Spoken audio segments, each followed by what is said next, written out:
आणि जसं तुम्ही सुपारी हनुमानकडून इकडे याल केळी बाजार रोडवर, तर तुम्हाला इथे एक ती कमान पण दिसेल लक्ष्मी नरसिंह मंदिराची.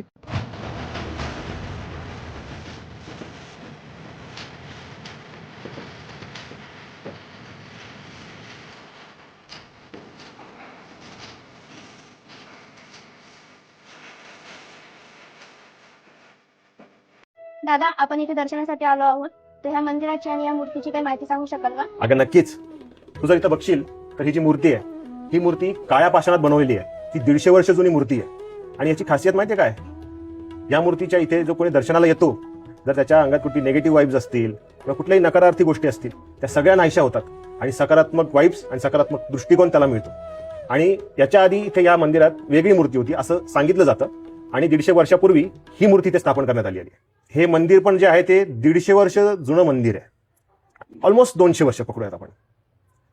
छान आहे आणि इथं वाईब्स पण खूप छान आहेत आणि तुला या पॉझिटिव्ह वाईब्स जाणवत असतील, हो ना? हो, नक्कीच. हा, पण तुला याचं सगळ्यात मोठं दुर्दैव माहिती काय? काय? छत्रपती संभाजीनगरकरांना या जागेबद्दल माहितीच नाही काही. आणि तू आजूबाजूला लक्ष देशील तर बघ आजूबाजूचा परिसर कसा आहे. हो, सगळं आता पडकळीला आलंय, सगळ्या गोष्टी हे झाल्यात कारण की लोकच इथे येत नाहीत, आहे की नाही? छत्रपती संभाजीनगरकर, तुम्ही नक्की इथे या. याचा ऍड्रेस आहे सुपारी हनुमान रोड, केळी बाजार, छत्रपती संभाजीनगर. आणि हो, आमच्या पेजला आणि आम्हाला फॉलो, लाईक, शेअर, सबस्क्राईब करायला विसरू नका.